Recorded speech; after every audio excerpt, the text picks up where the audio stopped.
স্বাগত চ্যানেল 24 এর স্বাস্থ্য বিষয়ক নিয়মিত আয়োজন হেলথ ফর লাইফ অনুষ্ঠানে powered by T pharmaceuticals limited এবং সাথে আছি আমি ডাক্তার অর্থি চক্রেভ। দর্শক, আজ বিশ্ব উচ্চ রক্তচাপ দিবস।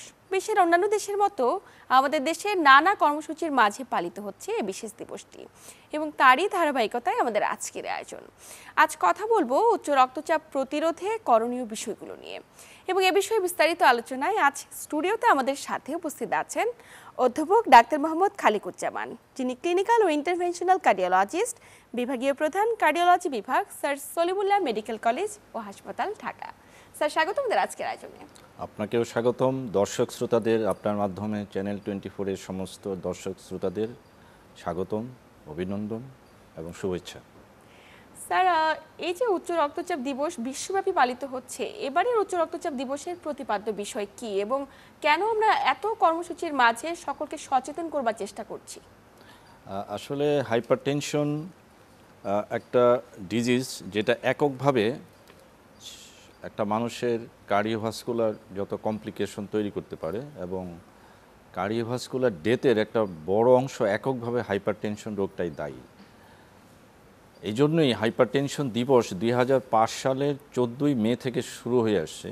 প্রথম যে ইয়েটা হয় 2005-এর 14ই মেতে উদযাপিত হয় এবং পরবর্তী বছর থেকে এটা 17ই মেতে উদযাপিত হয়ে আসছে। এবং এর মূল উদ্দেশ্যটাই হচ্ছে সাধারণ মানুষের মধ্যে, ইনক্লুডিং যারা রোগী, সবার মধ্যে হাইপারটেনশন রিলেটেড এক ধরনের সজাগ হওয়া, সচেতনতা হওয়া, এর সম্পর্কে জানা, এর জটিলতা সম্পর্কে জানা, ব্লাড প্রেশার কন্ট্রোলের গুরুত্ব সম্পর্কে জানা, এটাকে সমস্ত পৃথিবীব্যাপী সবাই যাতে এই বিষয়ে সচেতন হতে পারে, এটাই হচ্ছে মেন উদ্দেশ্য। এবং এই দিবসে এই জন্যে দেখা যায় প্রতি বছরই একটা করে স্লোগান, প্রতিপাদ্য বিষয়কে বেঁধে দেওয়া হয়, যাতে পার্টিকুলার ওই পয়েন্টগুলো নিয়ে সবার মধ্যে আলোচনা হয়, সবার মধ্যে ওই বিষয়ে সচেতনতা তৈরি হয়। এবারে যেমন আপনি যেটা সুন্দর করে জিজ্ঞেস করলেন যে এবারে প্রতিপাদ্য বিষয়টা কি, এবারে প্রতিপাদ্য বিষয় আমি প্রথমে যদি একটু ইংরেজিতে বলে নেই যে measure the blood pressure accurately, control it and live longer. তো এই কথার মধ্যে অর্থটা নিহিত। আমি যদি বাংলা করি তাহলে ব্লাড প্রেশার মাপা, সঠিক পদ্ধতিতে ব্লাড প্রেশারটা মাপন। কারণ এখানে অনেক কথা, ব্লাড প্রেশার মাপার অনেক ধরনের পদ্ধতি, ফেলাসি, নিয়ম, ইন্টারপ্রিটেশন আছে। সুতরাং ব্লাড প্রেশার মাপাটা সবচেয়ে জরুরি বিষয়। কারণ ব্লাড প্রেশার হাইপারটেনশন ডায়াগনোসিস করার প্রাথমিকই হচ্ছে সঠিকভাবে ব্লাড প্রেশার মেজারমেন্ট হতে হবে। যদি মেজারমেন্ট না হয়, you are in a wrong track. Either treatment ভুল হচ্ছে, ওভার ট্রিটমেন্ট হচ্ছে, অথবা আন্ডার ট্রিটমেন্ট হচ্ছে। দ্বিতীয় কথাটা হচ্ছে কন্ট্রোল ইট, এটা কন্ট্রোল করতে হবে। কন্ট্রোল মানে কি, এ বিষয়ে হয়তো আমরা পরবর্তীতে আলোচনায় আসবো। দ্বিতীয় হচ্ছে যদি কন্ট্রোল করা যায়, ইউ ক্যান লিভ লঙ্গার, আপনি আরও দীর্ঘ জীবন লাভ করুন হাইপারটেনশন কন্ট্রোলের মাধ্যমে। তার মানে কন্ট্রোল না হলে প্রবলেম আছে, জীবনের উপর সংকট তৈরি হতে পারে। সুতরাং এই প্রতিপাদ্য বিষয়টা এবারের জন্য খুবই পার্টিনেন্ট এবং আমার মনে হয় এই কথার মধ্যেই আমাদের হাইপারটেনশন ইন শর্ট কী করা উচিত সেটা এই প্রতিপাদ্য বিষয়ের মধ্যে লুকিয়ে আছে। এই যে স্যার প্রতিপাদ্য বিষয়টি এবার তৈরি হয়েছে, এটির আপনি অনেক সুন্দরভাবে একটি ব্যাখ্যা দিলেন, কিন্তু সাধারণ মানুষেরা আসলে কতটুকু জানে সঠিকভাবে ব্লাড প্রেশারটি মেজার করতে, একটু যদি বুঝিয়ে বলেন সঠিকভাবে ব্লাড প্রেশার করার সঠিক নিয়ম এবং সেটি কতদিন পর পর মেজার করা জরুরি? প্রথম কথা হচ্ছে যে কতজন তার ব্লাড প্রেশার কন্ট্রোল করার গুরুত্ব সম্পর্কে জানে।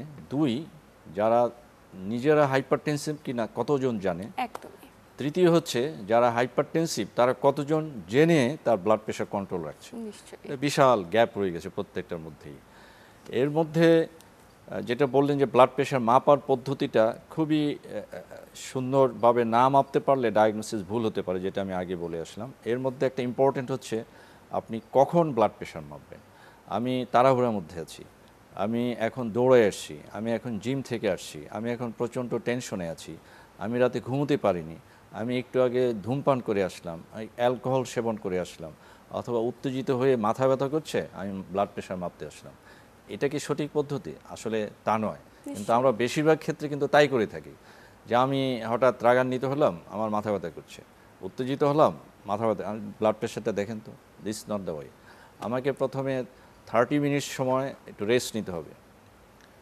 30 মিনিটসের আগে ধূমপান করা যাবে না, তারপরে হচ্ছে অ্যালকোহল সেবন করা যাবে না। তারপর আমি সবচেয়ে ভালো হয় বসা অবস্থায় ব্লাড প্রেশার মেজার করতে। সোফায় বসে কাত হয়ে আমি ব্লাড প্রেশার মাপলাম, দিস না ওয়ে। আমি একটা চেয়ারে বসবো, আমার পিছনটা হেলান থাকবে, ব্যাক রেস্ট থাকবে চেয়ারের পিছনের দিকে, rest to to feel you more relax, আপনি যাতে আরও একটু রিল্যাক্স থাকেন। আপনি যে হাতে ব্লাড প্রেশার মাপবেন সে হাতটাও টেবিলের উপর রেস্টে থাকতে হবে। আচ্ছা, ব্লাড প্রেশার কাফটা আপনাকে মাপতে হবে আর্মে, আপার আর্মের দিকে, এলবো জয়েন্ট থেকে বা ক্রিজ থেকে, এই ব্যান্ড থেকে কমপক্ষে 1 ইঞ্চি উপরে। এটা মাপাটা মানে বাধাটা যাতে, বাধার প্রত্যেকটা আলাদা অ্যাডাল্টের মেজারমেন্ট আছে, কাফ বলি আমরা। কাফ যদি ওভারসাইজ হয় তাহলে আবার রং আসবে। তো আমাদের স্ট্যান্ডার্ড যেগুলো আমরা পাই এগুলো মোটামুটি অ্যাডাল্ট কাফ ঠিক আছে, এবং সেটা টু টাইট যাতে না হয়। আমি যখন এটাকে বাঁধবো যদি খুব টাইট হয়ে যায় তাহলে একটু ওভার এস্টিমেশন হতে পারে, আবার টু রিল্যাক্স যদি হয়ে যায় তাহলে আন্ডার এস্টিমেশন হতে পারে। সুতরাং তাহলে আমি বসলাম, চেয়ারে ঢেলান দিয়ে বসলাম, আমার হাত যে হাতে মাপা হবে হাতটা রিল্যাক্স অবস্থায় টেবিলের উপর রেস্টে থাকতে হবে। একই সাথে আমার পা দুটো গ্রাউন্ডের সাথে, মাটির সাথে, ফ্লোরের সাথে রেস্ট অবস্থায় থাকতে হবে। আচ্ছা, আমি এক পা আরেক পায়ের উপর উঠিয়ে যদি বসি তাহলে ব্লাড প্রেশার 5 থেকে 10-এর মতো বেড়ে যেতে পারে। আচ্ছা, এবং ব্লাড প্রেশার মাপার সময় বেটার যিনি মাপছেন তিনিও কথা বলবেন না, এবং যার মাপা হচ্ছে তিনিও কোনো কথা বলবেন না। ওই অবস্থায় যদি মাপা যায় ব্লাড প্রেশার তাহলে সেটা হচ্ছে genuine measurement of the blood খুবই প্রেশার। গুরুত্বপূর্ণ তথ্য, এবং আমরা কতজন এই রুলসগুলো ফলো করি, এবং এই তথ্যের মাধ্যমে যদি প্রত্যেকটি ব্যক্তি একটু সচেতন হয়, আমাদের আয়োজনটি কিন্তু তারই ধারাবাহিকতা বা তারই প্রেক্ষিতে। স্যার, একজন ব্যক্তি কি করে বুঝবেন তিনি উচ্চ রক্তচাপে আক্রান্ত কিনা? এটা খুবই মানে গুরুত্বপূর্ণ প্রশ্ন, এই অর্থে যে আমরা মাথা ব্যথা করলেই মনে করি যে আমার ব্লাড প্রেশার হয়ে গেলো, আমার ঘাড় ব্যথা হলেই আমরা মনে করি যে ব্লাড প্রেশার হয়ে গেলো। অনেকে এসে বলেন যে আমার হাই ব্লাড প্রেশার, অথচ আমরা মেপে দেখি নর্মাল ব্লাড প্রেশার, কিন্তু উনি বোঝালে উনি বলেন যে না না আমার প্রেশারের সিমটম হচ্ছে। আমি যদি প্রথম বলে নিই যে ব্লাড প্রেশার বা হাই প্রেশার, হাইপার টেনশন রোগটা বেসিক্যালি একটা উপসর্গবিহীন রোগ। হাইপার টেনশন থেকে সাধারণত যদি না কোনো জটিলতা না হয়, হাইপারটেনশন নিজে থেকে কোনো ধরনের উপসর্গ তৈরি করে না, আনলেস সাডেনলি ভেরি হাই অথবা ভেরি হাই ব্লাড প্রেশার।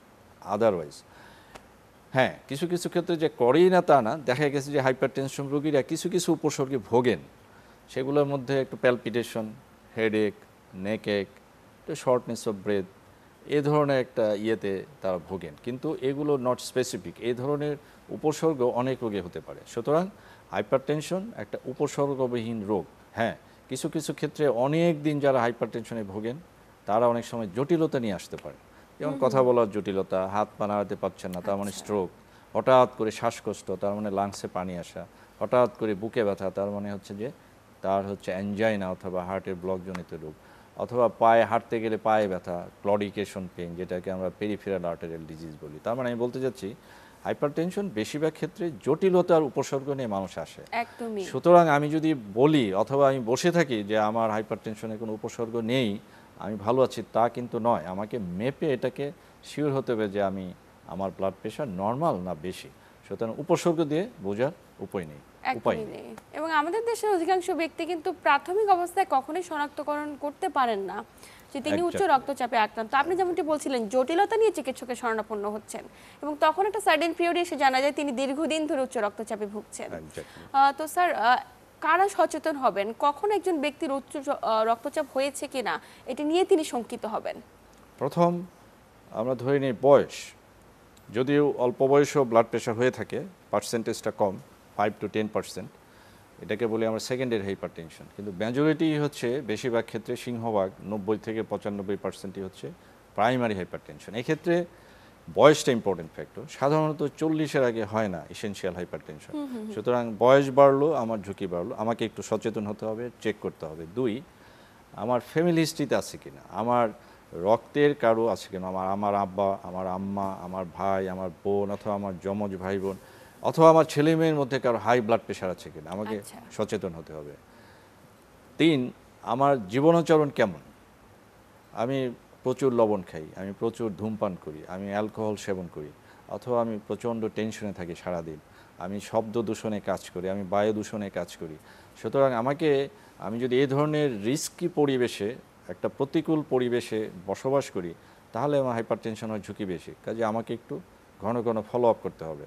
তৃতীয়, যদি এমন মনে হয় কোনো ধরনের হার্টজনিত সমস্যায় ভুগছি, ব্রেনের স্ট্রোকজনিত সমস্যায় ভুগছি, তাহলে অবশ্যই তাকে ব্লাড প্রেশার রুটিনলি মেপে দেখতে হবে যে তার ব্লাড প্রেশার ঠিক আছে কিনা।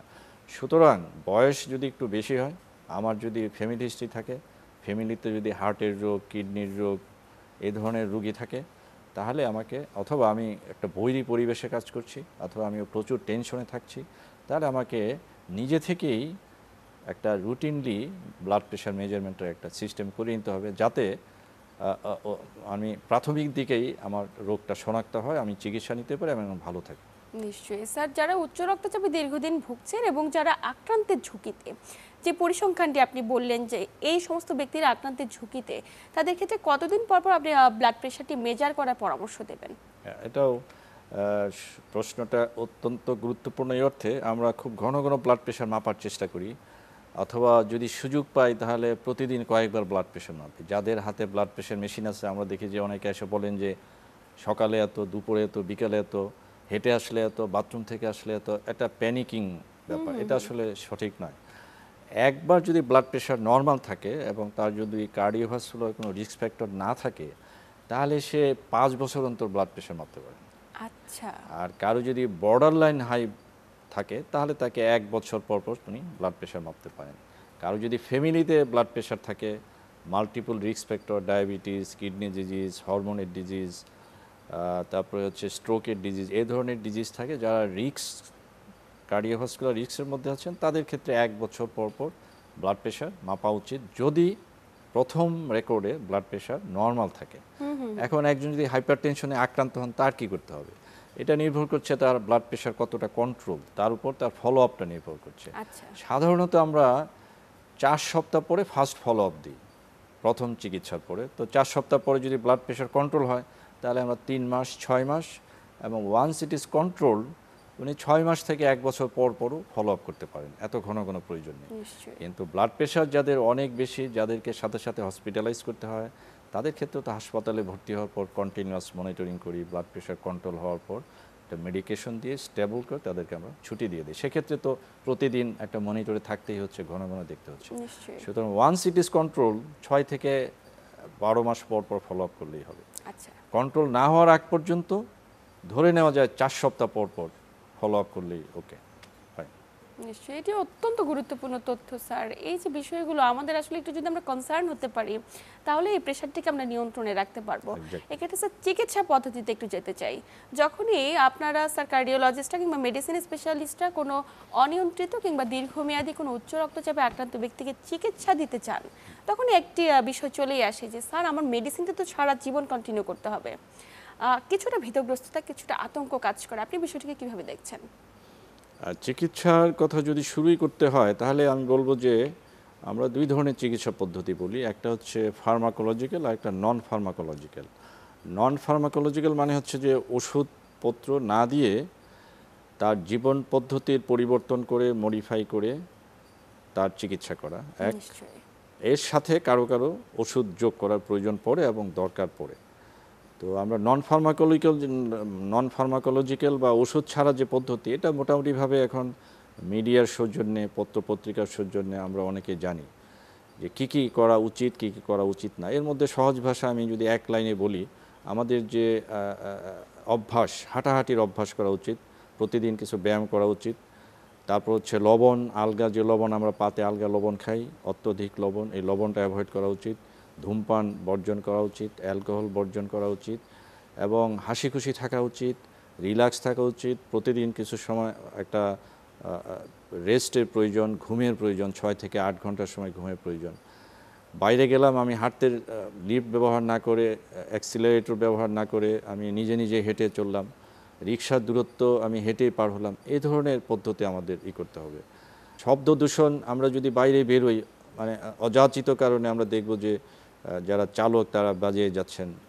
তারপর হচ্ছে মেশিনারিসের আওয়াজ, বায়ু দূষণের কথা যদি চিন্তা করেন, তাহলে দেখবেন যে পুরনো গাড়ি, ফিটনেসবিহীন গাড়ি, আমরা যখন দেখি যে ছেলেপেলেরা আন্দোলনের মুখে যখন চেক করা শুরু করে, তো 50% চেয়েও বেশি হচ্ছে আনফিট গাড়ি। ধোঁয়া নিগৃহীত হচ্ছে, লিড বেরোচ্ছে, প্রচুর কার্বন পার্টিকেল বের হচ্ছে, যেগুলো বায়ু দূষণ করছে। এগুলো কিন্তু নীরবে নিভৃতে আমাদের পালস বাড়িয়ে দিচ্ছে, আমাদের হাই ব্লাড প্রেশার তৈরি করছে, ব্রেনে যে সিম্পেথো অ্যাড্রেনাল ডিসচার্জ বলি আমরা, ব্রেন থেকে সিম্পেথেটিক ওভার অ্যাক্টিভেশন হবে, অ্যাড্রেনাল ডিসচার্জ হবে, ফলত দেখা যাবে সিম্পেথেটিক ওভার অ্যাক্টিভিটি যেগুলো হার্ট রেট, ব্লাড প্রেশার বাড়িয়ে দেয়, হার্ট অ্যাটাকের ঝুঁকি বাড়িয়ে দেয়।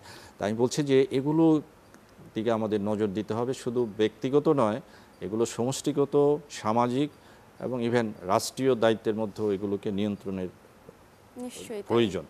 দ্বিতীয় হচ্ছে যে ওষুধের যে কথা বললেন, এইভাবে আমরা নন ফার্মাকোলজিক্যাল অ্যাপ্রোচটা 3 থেকে 6 মাস আমরা দেখি। যদি কন্ট্রোল না হয় তাহলে আমরা ওষুধ প্রয়োগ করি। তো ওষুধের মধ্যে অনেক ধরনের ওষুধ আছে, আপনি ভালো করে জেনে থাকবেন। সেটা হচ্ছে যে 4টা ড্রাগকে আমরা ফার্স্ট লাইন অফ ড্রাগ বলে, একটা S inhibitor, ARB, calcium channel blocker and diabetics.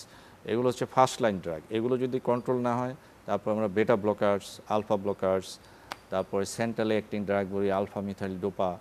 তো এগুলোতে আমরা চলে যাই, প্রাজোসিন, ডাইজক্সাইড, বিভিন্ন ধরনের ওষুধ আছে। তো common S inhibitor, ARB, diabetics and calcium channel blocker, এই 4টা হচ্ছে ফার্স্ট লাইন ড্রাগ। তারপরে কন্ট্রোল না হলে এবং ক্ষেত্র বিশেষে অন্য ওষুধগুলোর আমরা সাহায্য নিয়ে থাকি। এখানে আবার অনেক ফ্যাক্টর জড়িত, রোগীটার অ্যাজমা আছে কিনা, কারো কিডনির সমস্যা আছে কিনা, ব্রেন স্ট্রোক আছে কিনা, হার্টের সমস্যা আছে কিনা, কোনো ধরনের হার্টের অ্যারিথমিয়া জনিত রোগ আছে কিনা, সব ফ্যাক্টর, প্রেগনেন্সি কিনা, তো সব মিলে আমরা সিদ্ধান্ত নিই তাকে কী ধরনের ওষুধ দিব। আপনি যে প্রশ্নটা করলেন যে কতদিন খেতে হবে, সহজ কথা, হাইপারটেনশন হচ্ছে একটা লাইফ লং ডিজিজ, সুতরাং treatment life long, either non pharmacological or pharmacological.